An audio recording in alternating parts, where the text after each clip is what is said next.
السلام علیکم ورحمۃ اللہ وبرکاتہ۔ الحمد للہ وحدہ والصلاة والسلام علی من لا نبی بعدہ۔ الحمد للہ رب العالمین والصلاة والسلام علی سید الانبیاء واشرف المرسلین وعلى آلہ واصحابہ اجمعین۔ قال تعالی بعد اعوذ باللہ من الشیطان الرجیم بسم اللہ الرحمن الرحیم۔ يا أيها الذين آمنوا أنفقوا مما رزقناكم من قبل أن يأتي يوم لا بيع فيه ولا خلة ولا شفاعة والكافرون هم الظالمون۔ وقال تعالى يسألونك ماذا ينفقون قل العفو۔ وقال تعالى لن تنالوا البر حتى تنفقوا مما تحبون وما تنفقوا من شيء فإن الله به عليم۔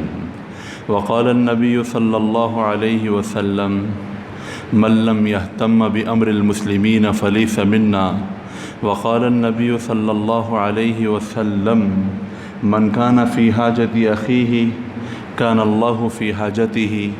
وقال النبي صلى الله عليه وسلم من كان في عون العبد كان الله في عونه او كما قال صلی اللہ علیہ وآلہ وسلم۔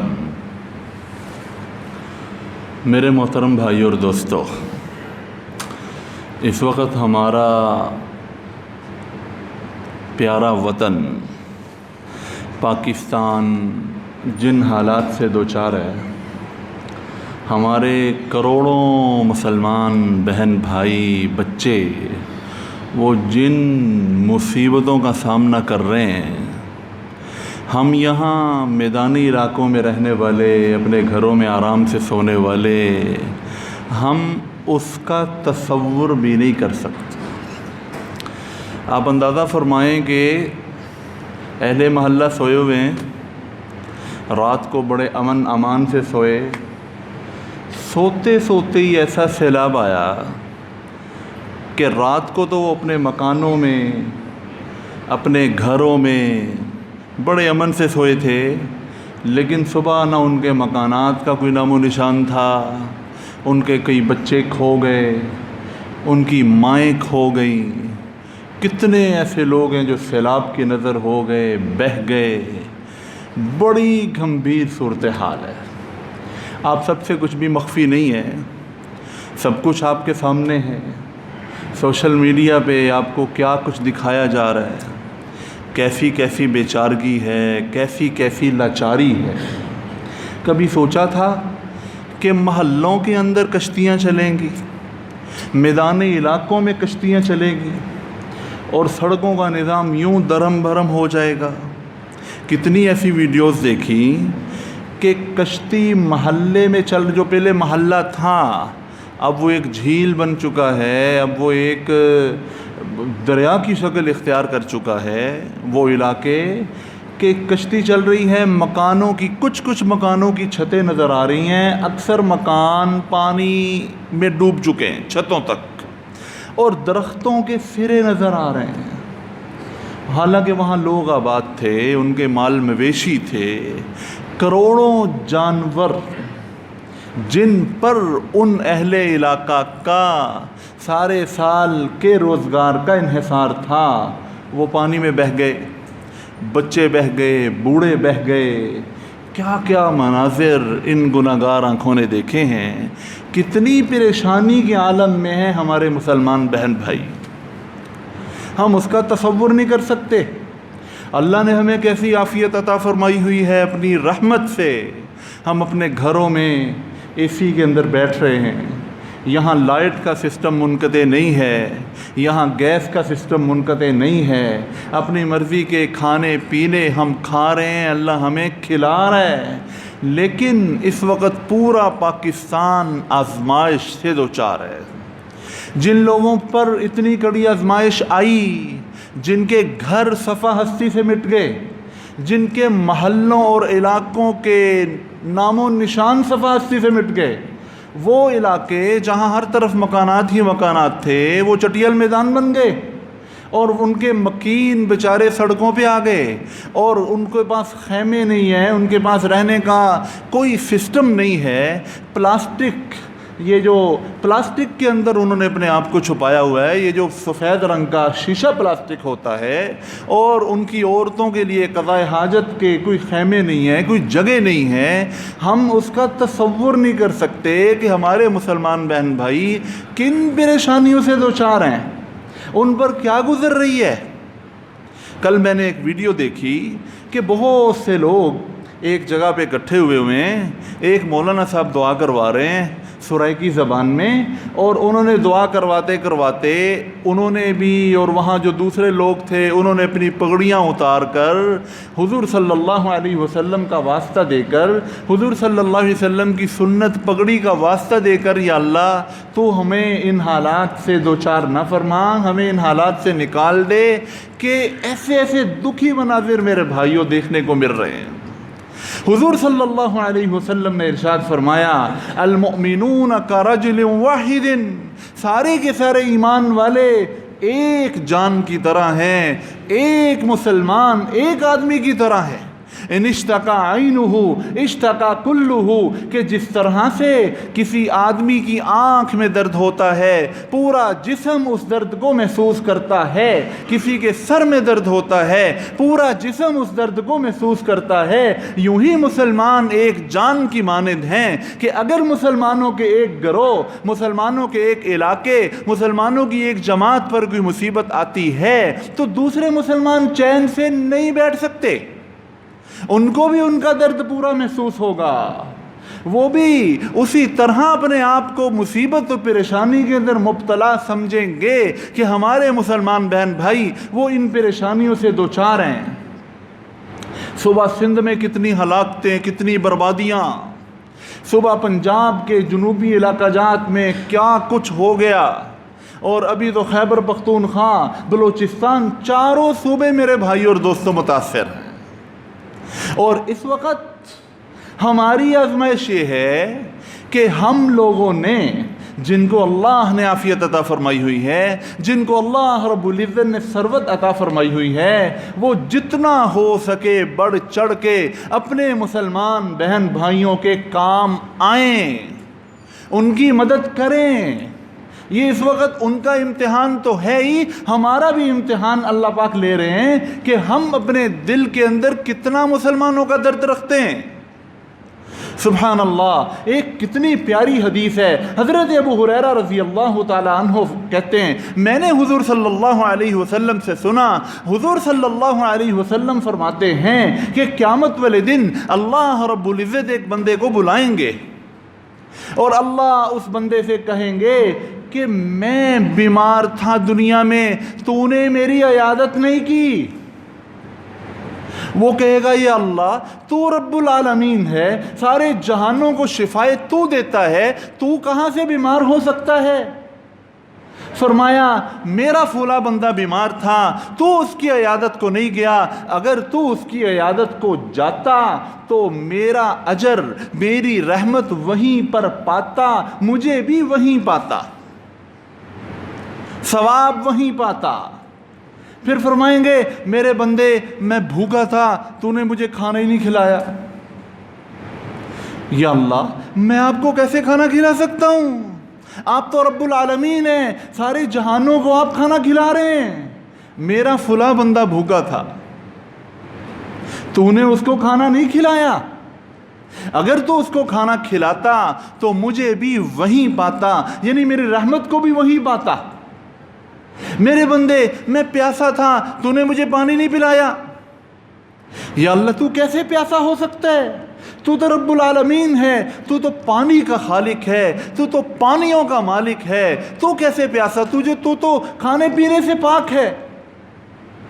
میرا فلاں بندہ پیاسا تھا، اس کو پانی کی ضرورت تھی، تم نے اس کو پانی نہیں پلایا، اگر تو اس کو پانی پلانے جاتا تو مجھے بھی وہیں پاتا، یعنی اجر و ثواب وہیں پاتا۔ میرے بھائی اور دوستو، یہ کتنا ایک میٹھا سا شکوہ ہے، اور اس میں ہمیں کتنی بڑی انسان کی قدر و قیمت کا پتہ لگ رہا ہے کہ گویا اللہ ہمیں یہ بات سمجھا رہے ہیں کہ بندوں کی خدمت کرنا یوں ہے جیسے میری خدمت کرنا۔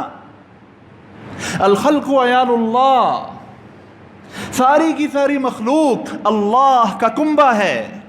فَأَحَبُّ الْخَلْقِ إِلَى اللَّهِ مَنْ أَحْسَنَ إِلَىٰ عِيَالِهِ، اور اللہ رب العزت کو اپنی ساری مخلوق میں وہ بندے سب سے زیادہ اچھے لگتے ہیں، وہ بندے سب سے زیادہ محبوب ہیں جو اللہ کی مخلوق کے ساتھ اچھا معاملہ کرنے والے ہوں، ان کے ساتھ اچھا سلوک کرنے والے ہوں۔ ایک حدیث میں حضور صلی اللہ علیہ وسلم ارشاد فرماتے ہیں کہ کسی شخص نے اگر کسی ایسے بندے کو کپڑے پہنائے کہ اس کو کپڑوں کی ضرورت تھی، وہ برہنہ حالت میں تھا، اس کو کپڑوں کی ضرورت تھی، اللہ اس پہنانے والے کو جنت کے سبز لباس پہنائے گا۔ اور جس شخص نے کسی بھوکے کو کھانا کھلایا، اللہ رب العزت اس کو جنت کے پھل، جنت کے میوہ جات کھلائے گا۔ اور جس شخص نے کسی پیاسے کو پانی پلایا، اللہ رب العزت اس کو جنتی ایسی شراب پلائے گا جس پر مہر لگی ہوگی، یعنی وہ خالص جنتی شراب ہوگی۔ بنی اسرائیل کی عورت بھی فاحشہ، کتے کو پانی پلایا تھا، اس نے چلو بھر کے نہیں پلایا تھا، اس نے تو اپنے جوتے کے اندر پانی ڈال کر پیاسے کتے کی پیاس بجھائی تھی۔ اللہ رب العزت نے ایک کتے کی پیاس بجھانے پر اس عورت کی مغفرت فرما دی تھی۔ اور بنی اسرائیل کی عورت نے ایک بلی کو قید کر لیا تھا، بخاری شریف میں ہے، حضور صلی اللہ علیہ وسلم فرماتے ہیں بلی کو اس نے قید کر لیا۔ بلی کو قید کرنے کے بعد اس نے اس کو کھانا پینا نہیں دیا، اور نہ اس کو چھوڑا کہ وہ خود اپنا رزق تلاش کرے۔ وہ بلی بھوک سے نڈھال ہو کے مر گئی۔ اس بلی کی اس تکلیف پر اللہ رب العزت نے اس عورت کو جہنم میں ڈال دیا۔ اللہ تعالیٰ تو جانوروں کے ساتھ پیار کرنے پر یوں نوازتا ہے۔ حضرت سلیمان علیہ السلام راستے میں جا رہے ہیں، اللہ نے چونٹی کی آواز ان کو سنوا دی۔ چونٹی نے دوسری چونٹیوں کی فکر کی کہ دوسری چونٹیاں وہ سلیمان علیہ السلام اور ان کے لشکر کے پاؤں کے تلے کہیں روندی نہ جائیں کہ سلیمان علیہ السلام لوگوں کو پتہ ہی نہیں ہوگا۔ اس نے چونٹیوں کی فکر کی، اس فکر پر اللہ نے اس چونٹی کا ذکر قرآن پاک میں کیا، اور اس چونٹی کے نام پر اللہ نے پوری سورہ نمل نازل فرما دی کہ اس چونٹی نے دوسری چونٹیوں کی فکر کی۔ ہدہد نے ایک جو ہے وہ ملکہ سبا کی قوم کی فکر کی، ان کے ایمان کی فکر کی۔ اس ہدہد کا ذکر اللہ رب العزت نے قرآن پاک میں کرا دیا۔ میرے محترم بھائیو اور دوستو، کسی مسلمان کے کام آ جانا یہ اللہ رب العزت کی بہت بڑی رحمت اپنی طرف متوجہ کرنے کا ذریعہ ہے۔ حضور صلی اللہ علیہ وسلم فرماتے ہیں ارحموا من فی الارض یرحمکم من فی السماء، زمین والوں پر رحم کرو، آسمان والا تم پہ رحم کرے گا۔ یہ بہت بڑا وظیفہ ہے۔ جو یہ چاہتا ہے اللہ رب العزت اس پہ رحم کرے، وہ زمین والوں پہ رحم کرے، وہ اللہ کی مخلوق پہ رحم کرے، اللہ رب العزت اس پر رحم فرمائے گا۔ یہ بہت بڑا وظیفہ ہے کہ لوگوں کی مدد کرنا، لوگوں کی اعانت کرنا۔ حضرت ابن عباس رضی اللہ تعالی عنہما مسجد کے اندر اعتکاف بیٹھے ہوئے ہیں، ایک شخص آیا اور اس نے کہا جی فلاں بندے سے آپ میری کوئی سفارش کر دیں، میں بڑا پریشان ہوں۔ حضرت ابن عباس رضی اللہ عنہما اعتکاف چھوڑ کر اس بندے کے ساتھ اس بندے کے پاس جا رہے ہیں سفارش کرنے کے لیے۔ اس نے یا کسی اور نے کہا کہ اے رسول اللہ صلی اللہ علیہ وسلم کے چچا کے بیٹا، آپ تو اعتکاف میں ہیں، آپ اعتکاف چھوڑ کر سفارش کرنے کے لیے جا رہے ہیں، اس کے کام کرنے کے لیے اعتکاف چھوڑ رہے ہیں۔ انہوں نے فرمایا ابھی زیادہ وقت نہیں گزرا، گنبد خضرا کی طرف اشارہ کر کے فرمایا، حضور صلی اللہ علیہ وسلم کی قبر مبارک کی طرف اشارہ کر کے انہوں نے فرمایا کہ میں نے اس قبر والے صلی اللہ علیہ وسلم سے سنا تھا، ابھی زیادہ عرصہ نہیں گزرا، یہ فرما رہے تھے کہ جو شخص اپنے مسلمان بھائی کی حاجت کے لیے چلے پھرے گا، اللہ اس کو 10 سال کے اعتکاف کا اجر و ثواب عطا فرمائیں گے۔ اور ایک دن کا اعتکاف انسان کو جہنم سے 3 خندقیں دور کر دیتا ہے، اور ایک خندق کا فاصلہ وہ اتنا زیادہ ہے جس طرح زمین اور آسمان کا درمیانی فاصلہ ہے۔ یہ کوئی معمولی بات ہے کسی کے کام آ جانا؟ اللہ کو سب سے پیارے بندے ہی وہ لگتے ہیں جو دوسروں کے کام آتے ہیں۔ انسانیت کی معراج یہ ہے۔ حضور صلی اللہ علیہ وسلم فرماتے ہیں جس نے کسی مسلمان بھائی کی کوئی دنیاوی پریشانی دور کر دی، اللہ اس کی آخرت کی پریشانی دور فرمائے گا۔ حضور صلی اللہ علیہ وسلم نے فرمایا من کان فی حاجت اخیہ کان اللہ فی حاجتہ، جو شخص کسی مسلمان کی حاجت پوری کرنے میں لگتا ہے، اللہ اس کی حاجتیں پوری کرنے میں لگ جاتا ہے۔ فرمایا جو کسی مسلمان کی مدد کرنے میں لگتا ہے، اللہ اس کی مدد کرنے میں لگ جاتا ہے۔ اللہ پاک فرماتے ہیں اے ایمان والو، ہم نے جو تمہیں رزق عطا فرمایا ہے اس میں سے ہمارے راستے میں خرچ کرو، ہمارے بندوں پر خرچ کرو، اس سے پہلے کہ وہ دن آ جائے جس دن کوئی بے شرا نہیں ہو سکے گی، جس دن تم کوئی اپنے مالی معاملات نہیں دیکھ سکو گے۔ اس دن کے آنے سے پہلے پہلے اللہ کے راستے میں خرچ کرو۔ فرمایا لن تنالوا البر حتی تنفقوا مما تحبون، تم نیکی کے کامل درجے تک اس وقت تک نہیں پہنچ سکتے جب تک کہ تم ان چیزوں کو اللہ کے راستے میں خرچ نہ کرو جو تمہیں پسند ہیں، جو تمہیں پسند ہیں۔ اگر تم نیکی کے کامل درجے تک پہنچنا چاہتے ہو، اپنی پسندیدہ چیزوں کو اللہ کے راستے میں خرچ کرو۔ حضرت ابن عمر رضی اللہ تعالی عنہما فرماتے ہیں جب یہ آیت نازل ہوئی میں نے دیکھا کہ میرے پاس جتنا بھی مال و متاع ہے، پیسے کی شکل میں، باندی کی شکل میں، اور گھوڑے اور سواریوں کی شکل میں نے اپنے سارے مال و متاع پر غور کیا کہ اللہ نے مجھے کیا کچھ عطا فرمایا ہوا ہے۔ تو میری ایک باندی تھی مرجانہ، میں نے اپنے دل کو ٹٹولا کہ مجھے اپنے مال میں سے اپنی اس باندی، اپنی اس غلام لونڈی سے سب سے زیادہ انسیت، سب سے زیادہ محبت تھی، میں نے اس باندی کو اللہ کے لیے آزاد کر دیا۔ حضرت عمر رضی اللہ تعالیٰ عنہ نے حضرت ابو موسیٰ اشعری رضی اللہ تعالیٰ عنہ کو خط لکھا، فرمایا کہ جلولہ کے علاقے کی کوئی بہترین باندی مجھے مدینہ منورہ کے اندر بھیجو۔ ابو موسیٰ اشعری رضی اللہ تعالیٰ عنہ نے اس علاقے کی بڑی خوبصورت، بڑی خوب روح، بڑی صفات والی ایک باندی سیدنا عمر رضی اللہ تعالیٰ عنہ کے لیے خرید کر ان کے پاس بھیج دی۔ جب وہ باندی حضرت عمر رضی اللہ تعالیٰ عنہ کے پاس آئی، انہوں نے اس کو اپنے سامنے کھڑا کیا اور اس کو اپنے سامنے کھڑا کر کے یہ والی آیت پڑھی لن تنالوا البر حتی تنفقوا مما تحبون، کہ تم نیکی کے کامل درجے تک اس وقت تک نہیں پہنچ سکتے جب تک تم اپنے پسندیدہ مال کو اللہ کے راستے میں خرچ نہیں کرو گے۔ اور فرمایا کہ اے باندی جا تو اللہ کے راستے میں آزاد ہے، فوراً آزاد کر دیا۔ حدیث میں آتا ہے جب یہ آیت نازل ہوئی حضرت زید رضی اللہ تعالی عنہ حضور صلی اللہ علیہ وسلم کی خدمت میں آ گئے، یا رسول اللہ میرے پاس جتنا بھی مال و متاع ہے، مجھے اس سارے مال میں اپنا گھوڑا بہت پسند ہے، وہ مجھے بڑا ہی اچھا لگتا ہے، میں اللہ کے راستے میں صدقہ کرنا چاہتا ہوں، آپ اس کو قبول کر لیجئے کہ اللہ نے فرمایا ہے اپنی پسندیدہ چیزوں کو اللہ کے راستے میں خرچ کرو۔ جب حضرت زید نے حضور صلی اللہ علیہ وسلم کی خدمت پیش کیا، حضور صلی اللہ علیہ وسلم نے اس کو قبول فرما لیا۔ حضور صلی اللہ علیہ وسلم نے حضرت زید رضی اللہ تعالیٰ عنہ سے گھوڑا قبول فرما کے انہی کے بیٹے اسامہ بن زید رضی اللہ تعالیٰ عنہ کو دے دیا کہ اسامہ یہ آپ استعمال کر لیا کرو۔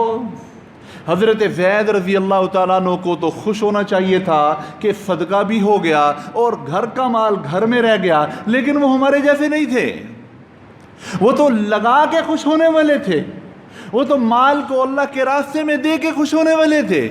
زید رضی اللہ تعالیٰ عنہ نے جب حضور صلی اللہ علیہ وسلم کا یہ فیصلہ دیکھا کہ میرے سے گھوڑا لے کر میرے بیٹے کو دے دیا، تو ان کے چہرے پر ناگواری کے اثرات نمودار ہوئے، ناگواری اس بات پر کہ میں نے تو یہ گھوڑا اللہ کے راستے میں دیا تھا کہ کوئی اور استعمال کرے گا، لیکن وہ میرے بیٹے کو عطا کر دیا گیا اور میرا بیٹا میرے گھر میں، وہ گھوڑا دوبارہ میرے گھر میں آ گیا۔ حضور صلی اللہ علیہ وسلم نے زید رضی اللہ تعالیٰ عنہ کی کیفیت کو بھانپ کر فرمایا، زید تمہارے صدقے کو اللہ رب العزت نے قبول فرما لیا ہے، تو نے تو دے دیا، اب میں نے اگر تمہارے بیٹے کو دیا یا کسی اور کو دیا وہ تو میرا فعل ہے، تمہارا اللہ رب العزت نے صدقہ قبول کر لیا ہے۔ یوں میرے بھائی اور دوستو، اللہ کے راستے میں خرچ کرنے کے جذبے تھے صحابہ رضی اللہ تعالیٰ عنہم کے، اور آج تو ضرورت ہی بہت ہے کہ اللہ کے راستے میں خرچ کیا جائے۔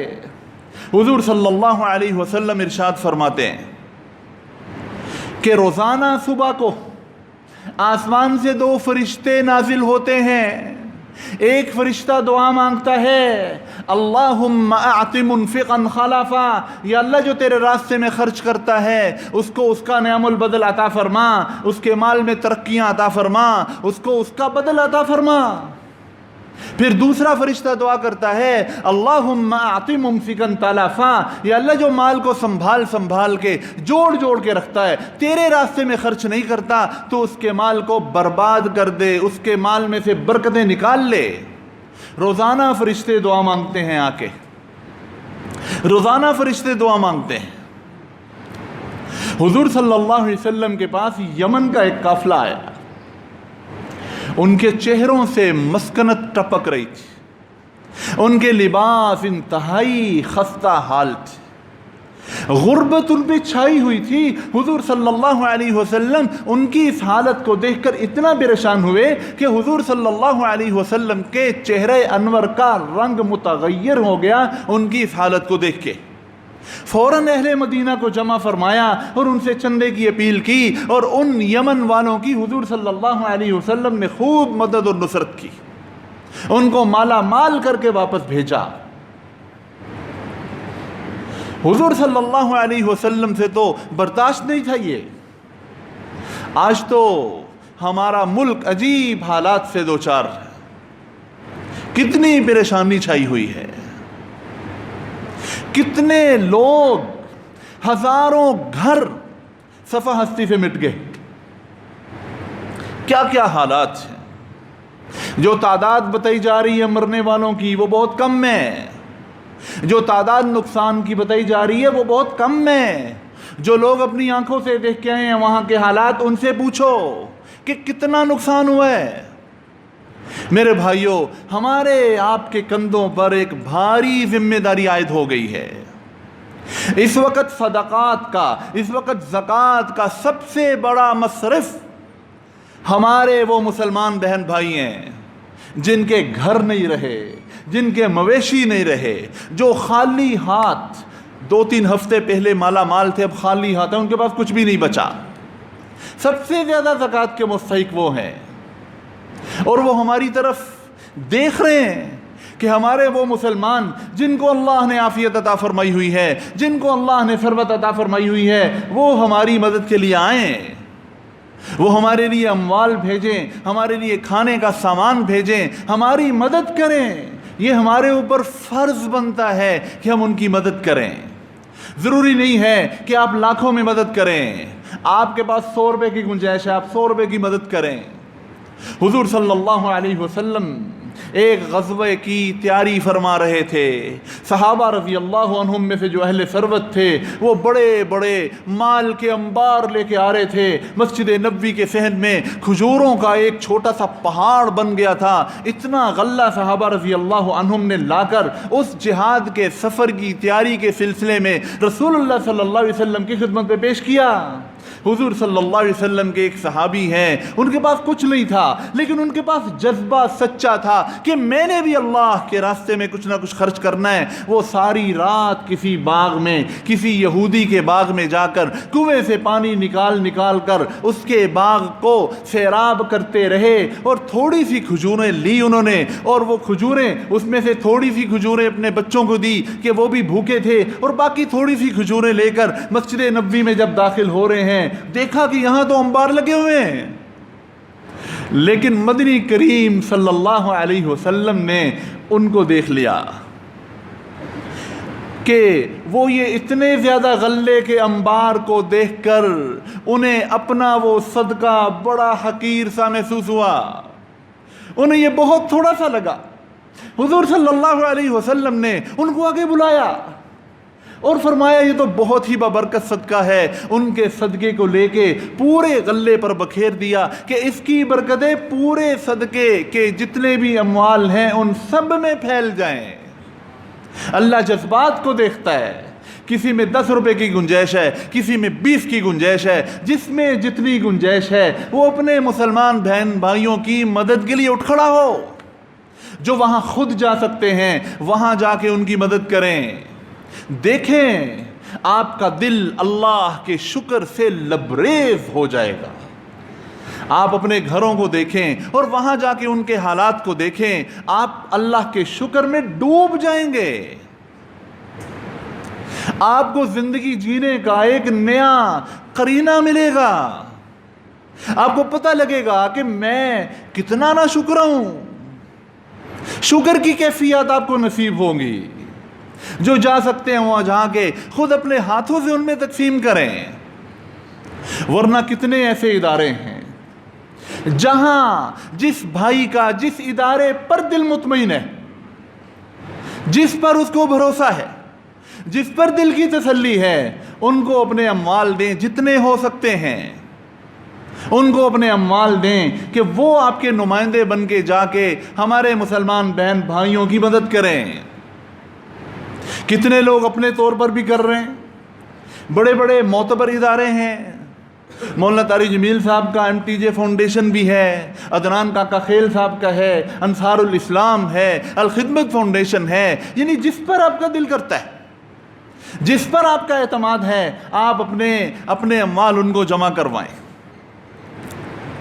اور کچھ ایسے بھی لوگ ہیں، اب ہم نے 7-8 کزنوں نے 8 دن پہلے 6 دن پہلے ہم سب جمع ہوئے، میں اور میرے چچا کے بیٹے ہم جمع ہوئے. ہم نے سوچا تو اللہ رب العزت نے ہماری تھوڑی سی فکر پر یہ انتظام فرما دیا کہ ہم نے اپنے حلقہ احباب میں کچھ بات چلائی. اب رات 2 ٹرک بھر کے میرے کزن، میں نے بھی جانا تھا، میں جمعے کی وجہ سے نہیں گیا، میرے ماشاءاللہ بھائی وہ تشریف لے گئے 2 ٹرک بھر کے، انہوں نے وہاں جا کے تقسیم کر دینے. تو آپ لوگ بھی اپنے طور پہ ایسے کر سکتے ہیں. اس وقت تو اس بات کی ضرورت ہے بھائی، ہر مسجد والے اس پر کمر کس لیں. ہر مسجد کے لوگ جمع ہو کر وہ ان کی امداد کو پہنچیں.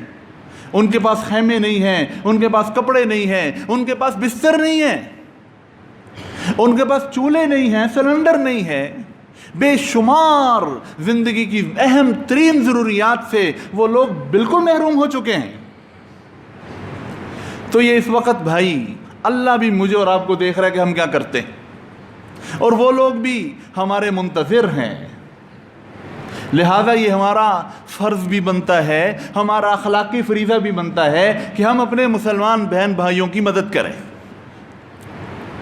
عام میں سے اگر کوئی بھائی کسی ادارے میں پیسے جمع کروائے تو ٹھیک ہے، ورنہ وہ ہم سے بھی رابطہ کر سکتا ہے، کیونکہ اللہ پاک نے ترتیب بنا دی ہے. دفتر میں مولانا اشتیاق صاحب کے پاس پیسے جمع کروا دیں، یا اپنے انفرادی طور پہ رابطہ کر لیں، جس کو اللہ نے جو توفیق عطا فرمائی ہے۔ اب انشاءاللہ یہ سلسلہ چلتے رہنا چاہیے جب تک کہ ہمارے بہن بھائی اپنے پاؤں پہ کھڑے نہ ہو جائیں۔ سارے بھائی اس بات کا عزم کر لیں، اس وقت دین کا سب سے بڑا اخلاقی تقاضا میری اور آپ کی طرف یہ متوجہ ہے، اس سے بڑا اور کوئی نہیں۔ نمازوں کے بعد اور عبادات کے بعد حقوق العباد کے حوالے سے سب سے بڑا فریضہ میری اور آپ کی طرف یہ متوجہ ہے کہ ہم اپنے بہن بھائیوں کی مدد کریں، جتنا ہو سکے مدد کریں۔ ہمارے خاندان میں ایک دو اللہ کی بندیوں نے اپنا سارا زیور دے دیا کہ جی یہ لیں، بچوں نے اپنے گلے توڑ دیے کہ یہ سارا مال ہمارے بہن بھائیوں کو آپ جا کے جمع کروا دیں۔ جب ہم ترغیب دیں گے، جب اپنے گھروں میں ہم اس بات کو چلائیں گے، ہمارے بچوں کو بھی پتہ ہونا چاہیے کہ مسلمان کی مدد کرنی ہے، ان کے اندر بھی یہ جذبہ ہونا چاہیے کہ ہم نے اپنے پیسے کو اللہ کے راستے میں خرچ کرنا ہے، اس میں ہماری بھلائی ہے، اس میں ہمارا فائدہ ہے، اس میں ہمارے لیے برکت ہے۔ تو لہٰذا ہم سب مل کے کوشش کریں، اللہ تعالیٰ ہمارے ان مسلمان بہن بھائیوں کی پریشانیوں کو دور کرے، اور جو لوگ وہاں گئے ہوئے ہیں، جو ان کے ساتھ تعاون کر رہے ہیں، اللہ ان کے تعاون کو قبول مقبول فرمائے اور ان کو اجر جزیل عطا فرمائے۔ اس وقت ہمارا وطن بڑے ہی شکستہ حالات سے دوچار ہے، اللہ تعالیٰ اس کے چپے چپے کی حفاظت فرمائے، فرد کی حفاظت فرمائے۔ وآخر دعوانا الحمد للہ رب العالمین۔